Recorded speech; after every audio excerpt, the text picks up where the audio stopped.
Hey everyone, so today I am filming one of the most realist videos ever, which is I'm going to be telling you guys the story of how my dad passed away a year ago today. Today is April 13th, 2016, and my dad passed away last year in 2015.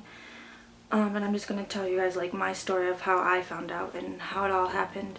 I'm not making this because I want you guys to feel bad for me or anything. I'm making this for me and my family so we can look back on it in a couple years for the memories and to know my story. So we found out my dad had stage 4 cancer, lymphoma. I think it was 2012 or 2013, I don't remember, but he told us not to worry about it, so we didn't. And then in 2014, my dad started getting sick and he started taking chemo in, I think it was like October or November of 2014. So that's when he started taking his chemo, and he took 8 hard treatments before he passed away. And I was in college, so me and my dad had gotten really close than we have been in years, which is really awesome.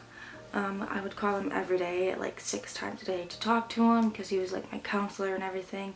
I told him everything. We were basically like best friends. Started taking chemo and he moved in with my grandma so my grandma and my siblings could take care of him. I started going home more to see him. He was just getting really sick and he started like losing a lot of weight and then gaining weight and then losing weight and then losing his hair and everything. This is his bandana.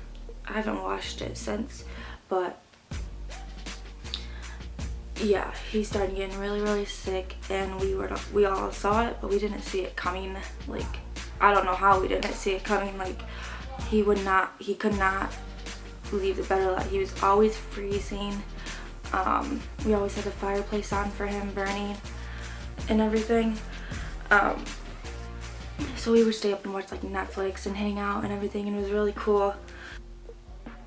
On the 11th, me and my boyfriend met him for the first time. Go see Furious 7 on April 11th, and that movie was great. I wanted to take my dad, but he literally could not get up out of his seat to go out and watch it with us because he was just so sick.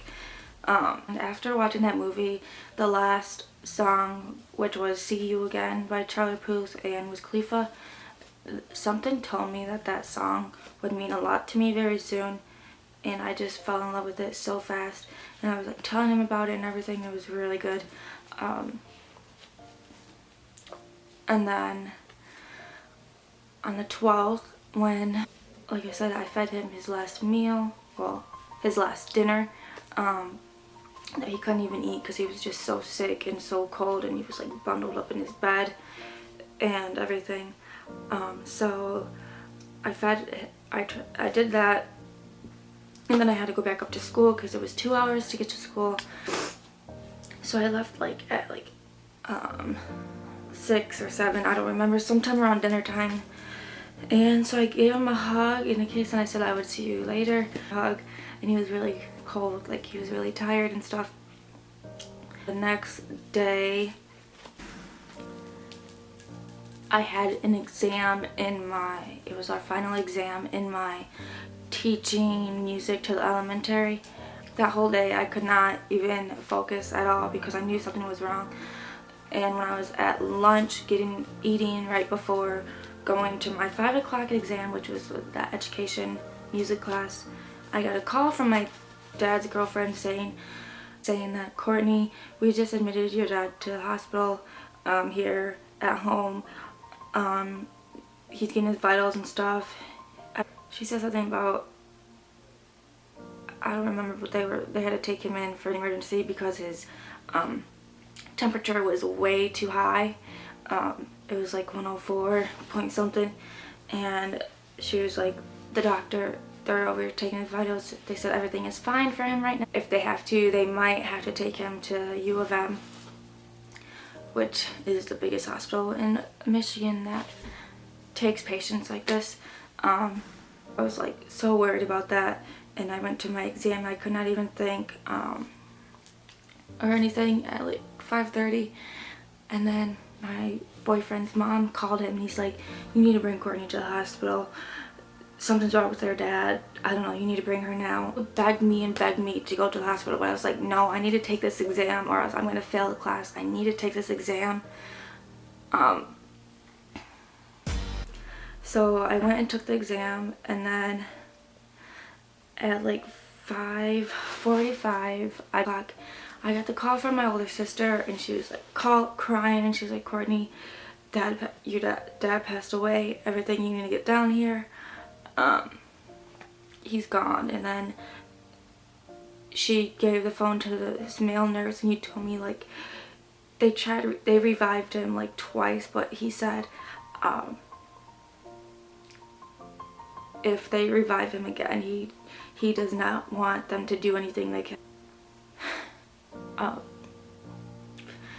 He had ammonia too, and since his white blood cells and red blood cells were both at 0, he had none, so his immune system was low. It could not take anything, and then when he got ammonia and everything, he had a heart attack, and they said they revived him twice, but he told them to just let him go if it happens again, and it did.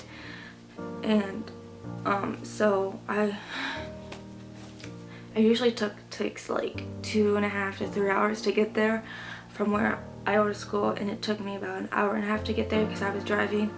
And then my boyfriend's like, Kourttney, no, pull over, you're not driving, because I just started bawling. And so he pulled over, switched spots so he could drive, because I probably would have got pulled over, to be honest.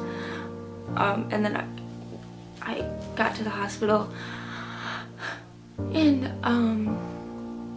there he was, laying in the bed with his head up in his eye.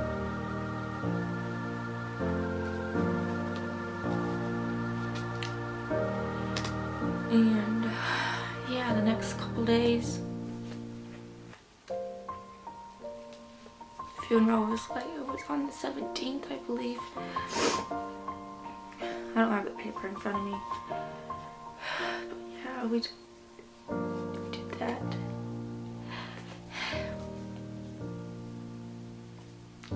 And when my dad gets sick, we didn't know how bad it was until he had about 6 months left, and we were like just getting our relationship back together, like fixed. Like my dad was getting so much closer with my little sister and little brother and me and everything. He was such a good dad for everything he had done, with everything that has happened to my family. He was a good dad. He took care of us for the most part until he couldn't anymore.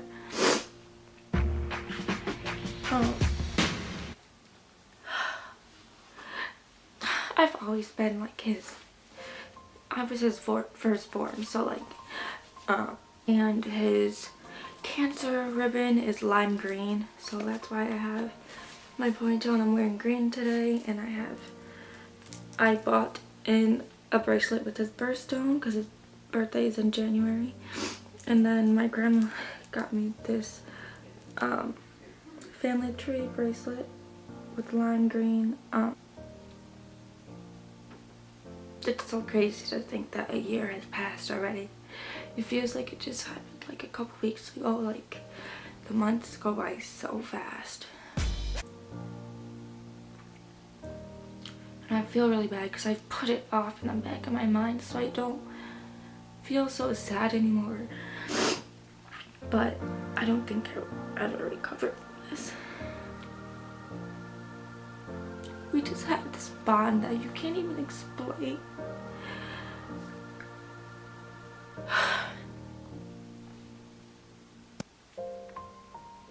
And oh my gosh. But yeah, once again, I wanted to tell this story so my family and I can look back on this in a couple of years, so we can remember everything. And in 30 days I'll be turning 21, so it just sucks that I wish he could have made it to my 20th birthday to wish me happy birthday. That would have been amazing. Yeah, I'm gonna go. I have to get ready for class. What I hope you guys get from this is that you should really appreciate your family members as much as you guys fight or anything, because you never know when their last day is.